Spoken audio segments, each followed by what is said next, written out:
Hello guys, कैसे हो आप सब लोग। उम्मीद है आप सब बहुत अच्छे होंगे और अपनी तैयारी ज़ोरों शोरों के साथ कर रहे होंगे।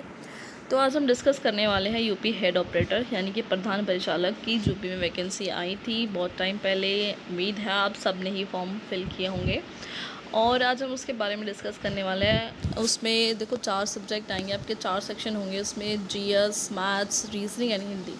ई सब्जेक्ट आपका 100 मार्क्स का है यानी कि टोटल आपका 400 मार्क्स हो गया। और 2.5 घंटे का आपका पेपर है, टाइमिंग उसकी 2.5 घंटे की है यानी कि 150 मिनट, ठीक है। तो देखो उसका जो सिलेबस है, जैसे कि हिंदी सेम है जैसे यूपीएसआई में थी या फिर और भी एग्ज़ाम में जो आती है, वही कॉमन हिंदी है। और सब कुछ आपको तैयार करना है बहुत अच्छे से। और मैथ्स भी वही है, बस एडवांस नहीं है, कॉमन सिलेबस है। और रीजनिंग भी और जीएस भी सेम है, लेकिन इसमें थोड़ा सा अलग ये है कि साइंस का जो पोर्शन है, वेटेज जो है वो ज़्यादा है। हाँ, पहले भी एग्ज़ाम में साइंस ऐसा नहीं पूछी जाती थी, पूछी जाती थी, वेटेज कम होता था और पर्टिकुलर सिलेबस नहीं दिया होता था। इसमें पर्टिकुलर सिलेबस भी दिया है, जैसे कि यूपीएसआई में पॉलिटी और मूल विधि इन्होंने बोला था कि वो हाँ अच्छा खासा पूछने वाले हैं, उसका 35% वेटेज था। ऐसे ही इसमें आपका साइंस का वेटेज है। तो साइंस में आपके टॉपिक क्या क्या पूछे जा रहे हैं, तो फिजिक्स लिया है और आपका केमिस्ट्री के 3-4 टॉपिक है, लाइक वाटर हो गया, पॉलीमर है और प्लास्टिक, ये सब 1-2 टॉपिक और हैं आपका। तो आप देख लीजिएगा, सिलेबस तो आप लोगों ने देख भी लिया है वैसे भी। लेकिन आज हम डिस्कस करने वाले हैं, हमारे कुछ 3-4 पॉइंट्स हैं, हमारे नहीं बच्चों के हैं वो तो, लेकिन अब हम बच्चों के डाउट है तो हमको ही सॉल्व कर रहे हैं, तो हमारे भी हो जाते हैं वो। तो चलिए आज हम उनको डिस्कस करने वाले हैं बच्चों के लिए।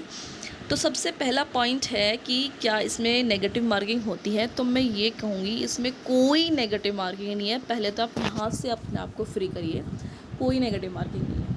फिर सेकंड जो है बच्चों की क्वेरी, हम टेस्ट कहाँ से लगाएं या पढ़ाई कहाँ से करें। देखो हेड ऑपरेटर के बारे में वैसे तो कहीं कोई बैच नहीं है, लेकिन अगर मैं कहना चाहूँ कि आप देखो बाकी सब सब्जेक्ट तो कॉमन है, जीएस ले लो आप वो कॉमन है, मैथ्स ले लो वो कॉमन है, रीजनिंग ले लो वो कॉमन है, हिंदी ले लो वो कॉमन है, ये आप सब कहीं से लगा सकते हैं। फिर आपने पहले किसी एग्ज़ाम की प्रिपरेशन की है तो आप उसको वहीं से आप हिंदी कवर अप करिए, आपके जो नोट्स हैं उन्हें पढ़िए बार बार, और सब्जेक्ट वाइज टेस्ट लगाइए और फुल टेस्ट भी लगाइए। तो कुछ देखो एग्ज़ाम्पल है, जैसे उन्होंने ऑपरेटर के बारे में पढ़ाया लेकिन पर्टिकुलर सिलेबस नहीं पढ़ाया, ठीक है। और से और भी 1-2 चैनल है, यूपी अड्डा पे भी पढ़ाया जा रहा है थोड़ा सा। और तो मैं आपको देखो कोई चैनल रिकमेंड नहीं करे, ना ही मैं किसी चैनल की बुराई करना चाहती हूँ। और मैं ये कहूँगी जो बच्चे पहले से ही मतलब किसी ना किसी एग्ज़ाम की तैयारी कर रहे हैं, वो उनके पास उनके अपने खुद के रिटर्न नोट्स होंगे, जहाँ से भी उन्होंने पढ़ा होगा, जहाँ से भी उन्होंने बनाए होंगे। तो आप उनको ही कंटिन्यू रखें, उनको ही बार बार रिवाइज़ करें, बार बार उनको पढ़ें। और जिन बच्चों ने मतलब पहले किसी एग्ज़ाम की तैयारी नहीं की है, वो पहली बार उन्होंने फॉर्म भरा है, वो किसी भी चैनल से मतलब हिंदी का एक सर्च करें, और जिनकी भी उनको अच्छी लग रही है। यूट्यूब पे आजकल तो बहुत सोर्स अवेलेबल है, तो आप वहाँ से पढ़ सकते हैं। ऐसे ही मैथ्स के टॉपिक उठाइए, वहाँ से पढ़ना शुरू करें, और रीजनिंग भी ऐसे ही पढ़ना शुरू करें। तो देखो ये तीनों सब्जेक्ट तो हो जाते हैं, जीएस भी बच्चे कर लेते हैं। सबसे मेन जो टॉपिक है इसमें जो अलग से आया वो है साइंस। बच्चों का सबसे बड़ा डाउट ये भी है कि साइंस कहाँ से करें। तो देखो मैं कहना चाहूँगी आप साइंस को भी टॉपिक वाइज उठा लीजिए और यूट्यूब पे सर्च करें और पढ़ना स्टार्ट करें, जिसका भी आपको अच्छा लगे आप उसी से पढ़ें। अगर मैं रिकमेंड करना चाहूँ तो आप रोजगार विद अंकित पे एक सर है, उन्होंने क्लासेस करवाई हैं, फ्री ऑफ कॉस्ट है, पेड नहीं है, फ्री है। तो आप वहाँ से भी ले सकते हैं, वो सर ने भी काफ़ी अच्छा पढ़ाया है, तो आप वहाँ से भी ले सकते हैं। वरना पर आप रैंडमली यूट्यूब पे डाल दीजिए टॉपिक और आपको बहुत सारे टीचर्स आ जाएंगे लाइन वाइज, तो आपको जिसका भी अच्छा लगे आप उनका देख सकते हैं। ठीक है, चलिए अब हमारा सेकंड टॉपिक, फर्स्ट टॉपिक पे हमारी बात हो गई है नो नेगेटिव मार्किंग। सेकंड है हमारा टेस्ट कहाँ से लगाएं। ठीक है, तो टॉपिक क्या है हमारा, टेस्ट लगाएं कहाँ से। तो पहला देखते हैं हमारा रोजगार विद अंकित। रोजगार विद अंकित पे आपका सबसे बड़ी चीज़ ये है, आपको फ्री टेस्ट अवेलेबल है। वहाँ पे आप उनके ऐप में जाइए और टेस्ट है उनके free, PDF weekly test, free weekly test में आपका एक फ़ोल्डर है उनका कुछ, करके वहाँ पे आपको टेस्ट मिल जाएंगे, वहाँ से आप वो टेस्ट लगा सकते हैं। लेकिन वो टेस्ट जो है वो कंबाइन है, यानी कि असिस्टेंट वाले बच्चों के लिए भी वही है, हेड ऑपरेटर वाले बच्चों के लिए भी वही है, तो कंबाइन है आपका।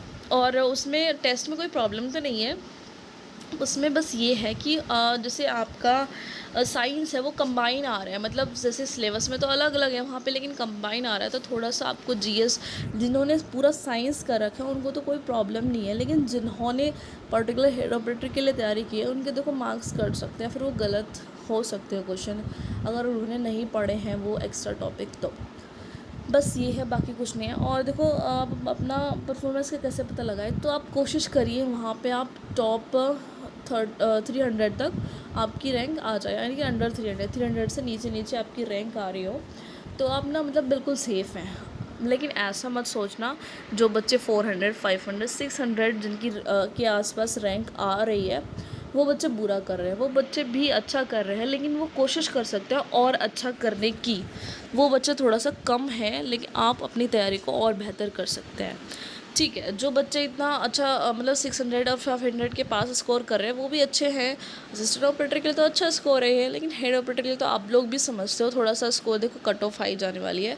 अभी भी आपके सामने 1-2 रिज़ल्ट आए और कट ऑफ बहुत हाई गई है, तो कट ऑफ का तो देखो हाई रहने ही वाला है, तो उस अकॉर्डिंग आपकी तैयारी भी अच्छी होनी चाहिए। तो अपने आप को यहाँ से भी आप अच्छा एनालिसिस कर सकते हो। ठीक है, और सेकंड है हमारा ऑलिव बोर्ड। ऑलिव बोर्ड में भी काफ़ी अच्छा टेस्ट है, इस पे जो है मतलब अलग अलग है, जैसे हेड ऑपरेटर के लिए अलग से है, लेकिन एक टेस्ट फ्री है और 4 या 5 आपको पेड मतलब आपको पेड करना पड़ेगा, पैसे देने पड़ेंगे, उसके बाद ही आप टेस्ट लगा सकते हो। ऐसे ही टेक्स्ट बुक है, वहाँ पे भी आपको पेड है, लेकिन ऑलिव बोर्ड अच्छा है टेस्ट के लिए। रोज़गार विदंगिर भी काफ़ी अच्छा, टेक्स्ट बुक पे आपको नॉर्मल टेस्ट मिल जाएंगे, लेकिन आपको नंबर ज़्यादा आ जाते हैं वहाँ पे, जैसे रोज़गार और विदंगित और ऑलिव बोर्ड के मुकाबले में कंपेयर करें तो, लेकिन वो भी अच्छा, वो भी आप लगा सकते हो, पेड है वो। और सबसे इम्पॉर्टेंट चीज़ आपको क्या करनी है, आप टेस्ट तो ज़रूर लगाइए, आप UPSC previous year question paper ज़रूर सॉल्व करिए, ज़रूर। ठीक है बच्चों, बहुत ज़रूरी है ये सॉल्व करना, आप ज़रूर सॉल्व करिए सारे पेपर जितने भी है। ठीक है, चलिए अब हम आगे बात करते हैं। कि आपकी एक्सपेक्टेड कट ऑफ क्या जाने वाली है। तो देखिए बच्चों, एक्सपेक्टेड कट ऑफ बिना एग्ज़ाम हुए कोई नहीं बता सकता। अगर कोई यूट्यूब पर बता रहा है तो सिर्फ आप पागल बन रहे हो। ठीक है, अपनी तैयारी बहुत अच्छी करिए, अपना 100% दीजिएगा एग्ज़ाम में, ये बहुत ज़रूरी है। अगर आप अपना 100% नहीं दे रहे हो तो क्या ही कट ऑफ मायने रखती है, क्या ही जाएगी क्या नहीं जाएगी। सबसे पहले आप अपना 100% दीजिए जितना आप दे सकते हैं। और कट ऑफ तो देखो मेरे ख्याल से तो थोड़ा सा हाई रहेगी, कितनी रहेगी ये कोई नहीं कह सकता, लेकिन अपनी बेस्ट तैयारी कीजिए। ठीक है, और रैंक से थोड़ा आइडिया लगाइए, कट ऑफ से कुछ नहीं होगा। जो आप टेस्ट देते हैं वहाँ पे आपकी रैंक देखिएगा क्या बन रही है। ठीक है, तो ये बहुत ज़रूरी है। कट ऑफ तो मैं नहीं बता सकती कितनी रहेगी, हाँ जो बच्चे फिर भी थोड़ा सा आइडिया, जो बच्चे 280 270 प्लस स्कोर कर रहे हैं, या फिर 280 टू 285, तो जो अच्छा स्कोर यहाँ तक स्कोर कर रहे हैं उनका थोड़ा अच्छा है, वो अपनी तैयारी और भी बेहतर बना सकते हैं। ठीक है, अब हमारा आगे का टॉपिक है 4th, वो है एग्ज़ाम कब होगा। ये एक बहुत ही बड़ा टॉपिक है, मतलब सारे टॉपिक अपने आप में सारे बहुत ही बड़े हैं, लेकिन ये एक बहुत बड़ा टॉपिक है कि एग्ज़ाम कब होगा।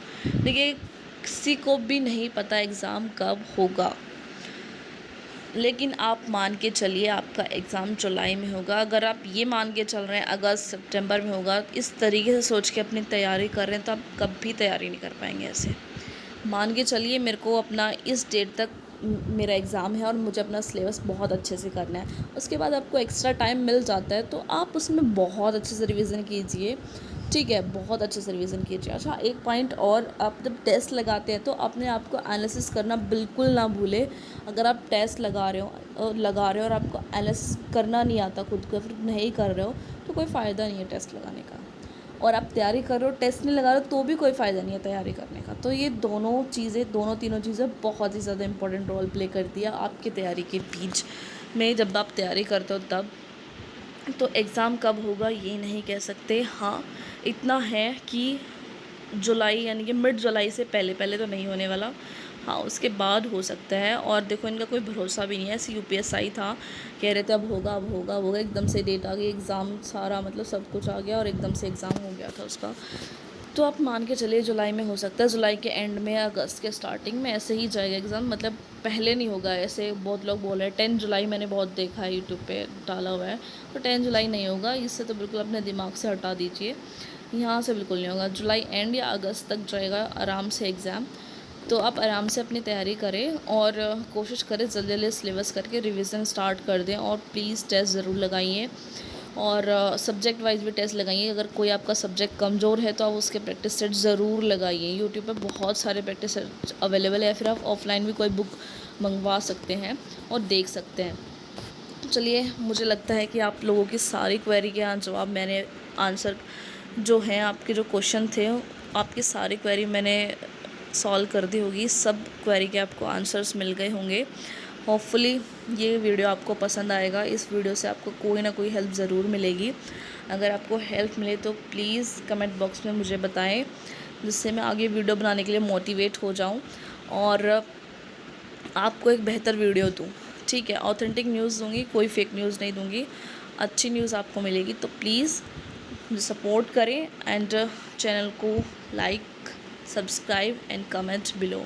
Thank you so much for watching my video.